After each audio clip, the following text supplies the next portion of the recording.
ओम शांति। आज 17 अप्रैल 2024 बाबा के महावाक्य हैं। मीठे बच्चे, यह वंडरफुल पढ़ाई बेहद का बाप पढ़ाते हैं। बाप और उनकी पढ़ाई में कोई भी संशय नहीं आना चाहिए। पहला निश्चय चाहिए कि हमें पढ़ाने वाला कौन। प्रश्न है, तुम बच्चों को निरंतर याद की यात्रा में रहने की श्रीमत क्यों मिली है? उत्तर है, क्योंकि माया दुश्मन अभी भी तुम्हारे पीछे है। जिसने तुमको गिराया है अभी वह तुम्हारा पीछा नहीं छोड़ेगा। इसलिए गफलत नहीं करना। भल तुम संगम युग पर हो, परंतु आधा कल्प उसके रहे हो, इसलिए जल्दी नहीं छोड़ेगा। याद भूली और माया ने विकर्म कराया, इसलिए खबरदार रहना है। आसुरी मत पर नहीं चलना है। ओम शांति। अभी बच्चे भी हैं, बाबा भी है। बाबा अनेक बच्चों को कहेंगे, ओ बेटे। सभी बच्चे फिर कहेंगे, ओ बाबा। बच्चे हैं बहुत, तुम समझते हो यह ज्ञान हम आत्माओं के लिए ही है। एक बाप के कितने ढेर बच्चे हैं।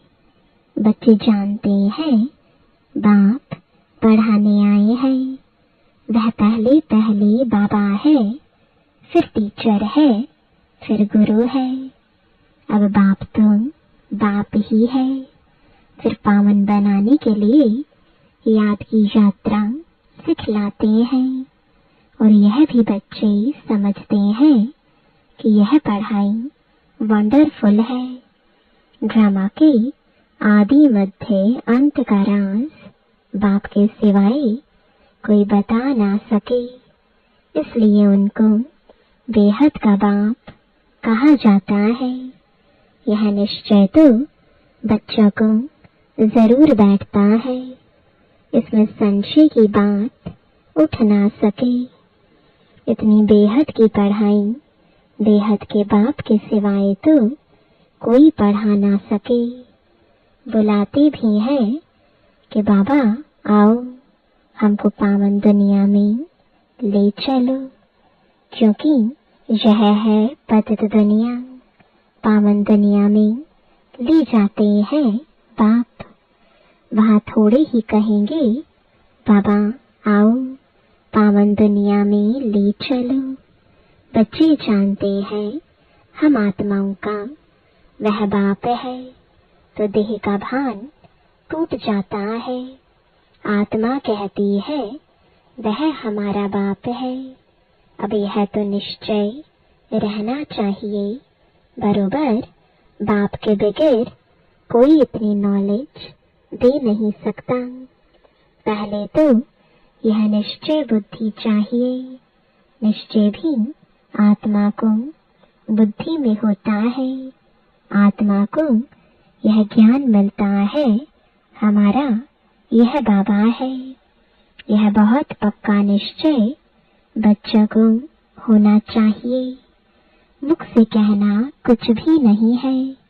हम आत्मा एक शरीर छोड़ दूसरा लेते हैं। आत्मा में ही सब संस्कार है। अब तुम जानते हो बाबा आया हुआ है।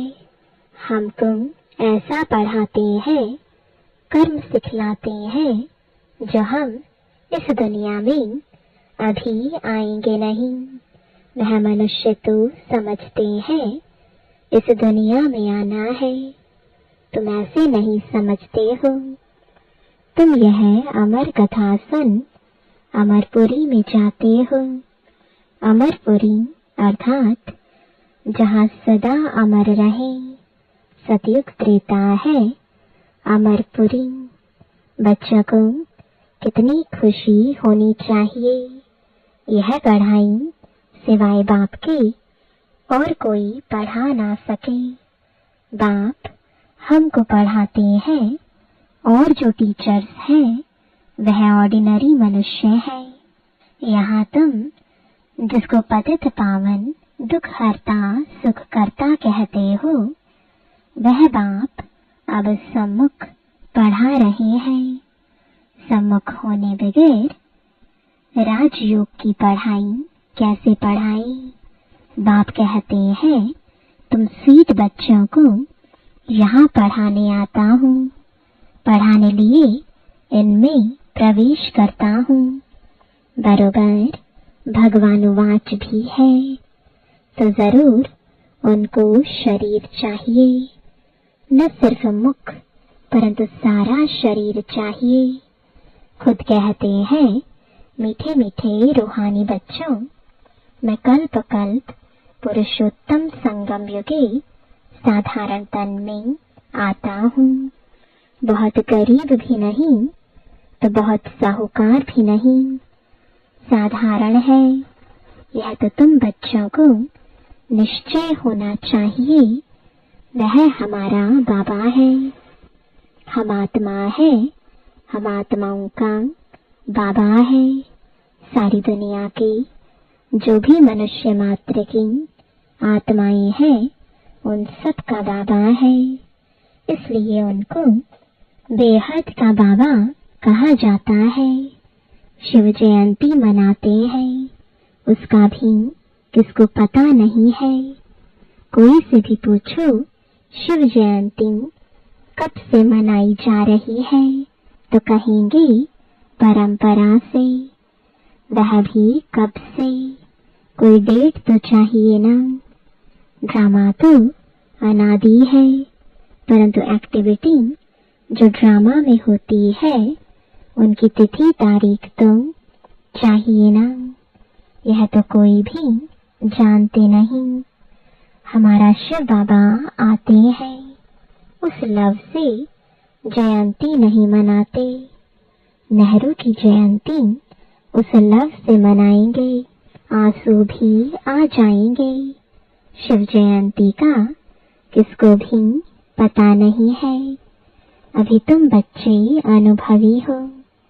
अनेक मनुष्य हैं जिनको कुछ भी पता नहीं है। कितने मेले लगते हैं, वहां जो जाते हैं वह बता सकते हैं कि सच सच क्या है। जैसे बाबा ने अमरनाथ का भी मिसाल बताया था, वहां जाकर देखा सच सच क्या होता है। दूसरे तो जो औरों द्वारा सुनते हैं वह बतलाते हैं। कोई ने कहा बर्फ का लिंग होता है, कहेंगे सत्य। अभी तुम बच्चों को अनुभव मिला है राइट क्या है, रॉन्ग क्या है। अब तक जो कुछ सुनते पढ़ते आए हैं वह सब था अनराइटियस। गायन भी है ना, झूठी काया झूठी माया, झूठा सब संसार। यह है झूठ खंड, वह है सचखंड। सतयुग त्रेता द्वापर पास्ट हो गया, अब कलयुग चल रहा है। यह भी बहुत थोड़ी जानते हैं। तुम्हारी बुद्धि में सब ख्यालात रहते हैं। बाप के पास सारी नॉलेज है, उनको कहते हैं ज्ञान का सागर। उनके पास जो नॉलेज है वह इस तन द्वारा दे हमको आप समान बना रहे हैं। जैसे टीचर भी आप समान बनाते हैं तो बेहद का बाप भी कोशिश कर आप समान बनाते हैं। लौकिक बाप आप समान नहीं बनाते। तुम अब आए हो बेहद के बाप के पास, वह जानते हैं मुझे बच्चों को आप समान बनाना है। जैसे टीचर आप समान बनाएंगे, नंबरवार होंगे। यह बाप भी ऐसे कहते हैं, नंबरवार बनेंगे। मैं जो पढ़ाता हूँ यह है अविनाशी पढ़ाई। जो जितना पढ़ेंगे वह व्यर्थ नहीं जाएगा। आगे चल खुद कहेंगे हमने 4 वर्ष पहले 8 वर्ष पहले कोई से ज्ञान सुना था, अब फिर आया हूँ, फिर कोई चटक पड़ते हैं। क्षमा तो है, फिर उस पर कोई तो परवाने एकदम फिदा हो जाते हैं, कोई फेरी पहन चले जाते हैं। शुरू में क्षमा पर बहुत परवाने आशिक हो पड़े। ड्रामा प्लान अनुसार भट्टी बननी थी। कल्प कल्प ऐसा होता आया है। जो कुछ पास्ट हुआ कल्प पहले भी ऐसे हुआ था, आगे फिर भी वही होगा। बाकी यह पक्का निश्चय रखो कि हम आत्मा है, बाप हमको पढ़ाते हैं। इस निश्चय में पक्के रहो, भूल ना जाओ। ऐसा कोई मनुष्य नहीं होगा जो बाप को बाप ना समझे। भल फारकती दे देगा तो भी समझेगा हमने बाप को फारकती दी। यह तो बेहद का बाप है, उनको तो हम कभी भी नहीं छोड़ेंगे, अंत तक साथ रहेंगे। यह बाप तो सबकी सदगति करने वाला है। 5000 वर्ष के बाद आते हैं। यह भी समझते हो सतयुग में बहुत थोड़े मनुष्य होते हैं, बाकी सब शांति धाम में रहते हैं। यह नॉलेज भी बाप ही सुनाते हैं और कोई सुना ना सके, किसकी बुद्धि में बैठ ना सके। तुम आत्माओं का वह बाप है, वह चैतन्य बीज रूप है। क्या नॉलेज देंगे सृष्टि रूपी झाड़ की, रचता जरूर रचना की नॉलेज देंगे। तुमको पता था क्या कि सतयुग कब था फिर कहाँ गया? अभी तुम सामने बैठे हो, बाबा बात कर रहे हैं। पक्का निश्चय करते हो यह हम सभी आत्माओं का बाप है, हमको पढ़ा रहे हैं। यह कोई जिस्मानी टीचर नहीं, इस शरीर में पढ़ाने वाला वह निराकार शिव बाबा विराजमान है। वह निराकार होते भी ज्ञान का सागर है। मनुष्य तो कह देते उनका कोई आकार नहीं, महिमा भी गाते हैं ज्ञान का सागर, सुख का सागर, परंतु समझते नहीं है। ड्रामा अनुसार बहुत दूर चले गए हैं, बाबा बहुत नजदीक ले आते हैं। यह तो 5000 वर्ष की बात है। तुम समझते हो हर 5000 वर्ष बाद हमको पढ़ाने आते हैं। यह नॉलेज और कोई से मिल ना सके। यह नॉलेज है ही नई दुनिया के लिए, कोई मनुष्य दे ना सके, क्योंकि तमो प्रधान है। वह किसको सतो प्रधान बना ना सके। वह तो तमो प्रधान बनते ही जाते हैं। तुम अभी जानते हो बाबा हमको इनमें प्रवेश करके बता रहे हैं, और फिर बाप कहते हैं बच्चे गफलत नहीं करना। दुश्मन अभी भी तुम्हारे पीछे है। जिसने ही तुमको गिराया है वह अभी तुम्हारा पीछा नहीं छोड़ेंगे। भल तुम संगम युग पर हो, परंतु आधा कल्प तुम उनके रहे हो, तो वह जल्दी नहीं छोड़ेंगे। खबरदार नहीं रहेंगे, याद नहीं करेंगे, तो फिर और ही विकर्म करा देंगे। फिर कुछ न कुछ चमाट लगती रहेगी। अभी तो देखो मनुष्य ने अपने को आप ही चमाट मारी है। क्या क्या कह देते हैं, शिव शंकर इकट्ठा कह देते हैं। उनका ऑक्यूपेशन क्या है, उनका क्या, कितना फर्क है। शिव तो है ऊंच ते ऊंच, भगवान शंकर देवता। फिर शिव शंकर इकट्ठा कैसे कह देते? पाठ ही दोनों का अलग अलग है। यहाँ भी बहुतों के ऐसे ऐसे नाम हैं। राधे कृष्ण, लक्ष्मी नारायण, शिव शंकर दोनों नाम स्वयं पर रख दिए हैं। तो बच्चे समझते हैं इस समय तक जो बाप ने समझाया है वह फिर रिपीट होगा।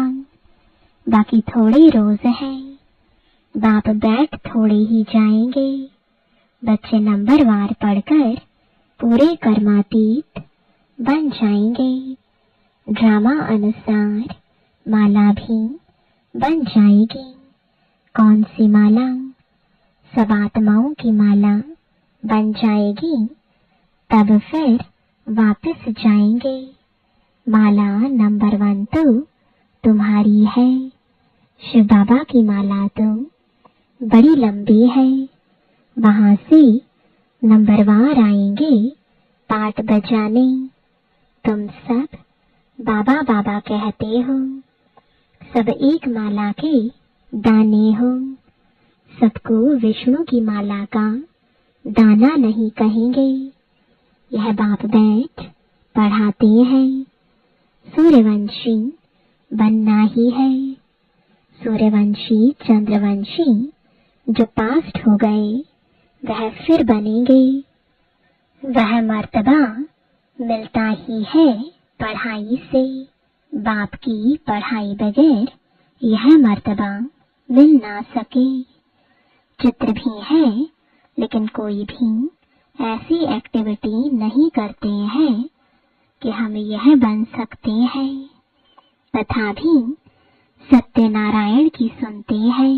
गरुड़ पुराण में सब ऐसी बातें हैं जो मनुष्यों को सुनाते हैं।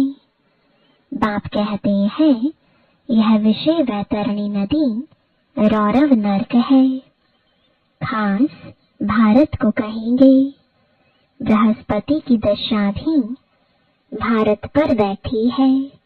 वृक्षपति भी भारतवासियों को ही पढ़ाते हैं।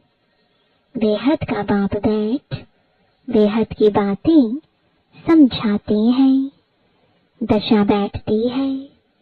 राहु की भी दशा है, इसलिए कहते हैं दे दान तो छूटे ग्रहण।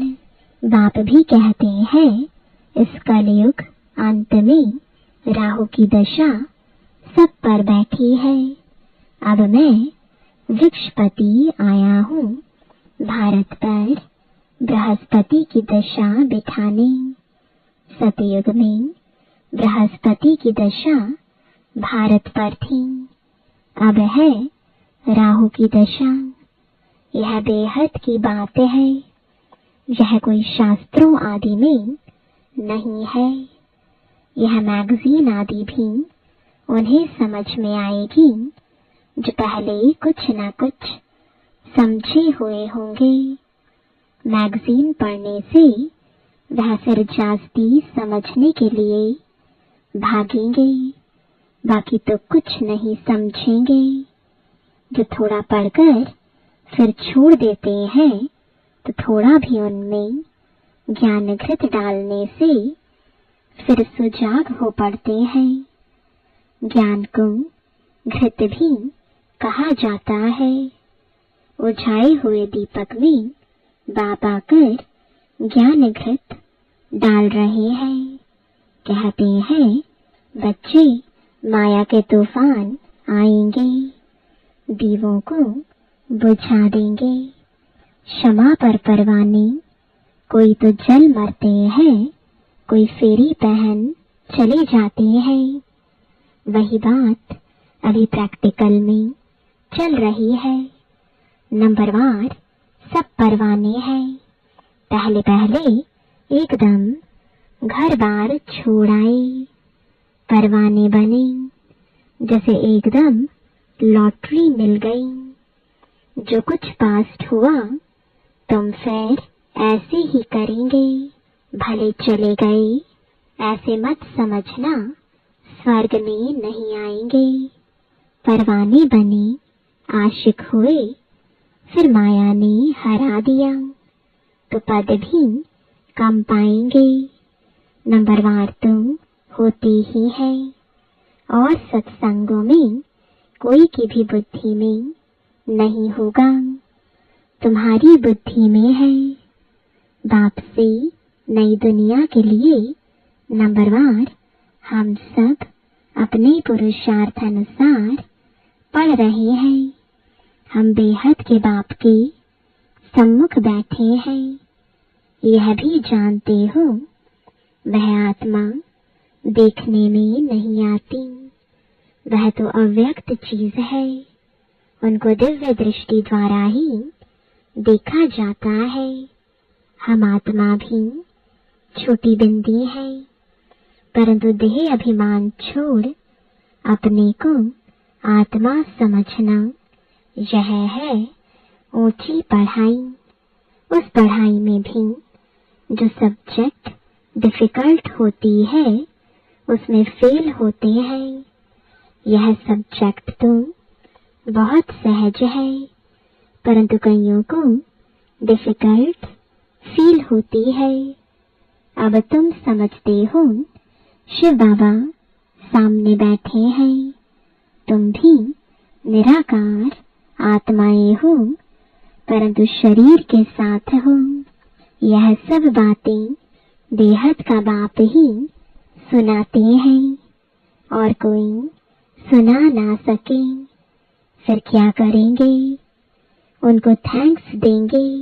नहीं, बाबा कहते हैं यह अनादि ड्रामा बना हुआ है।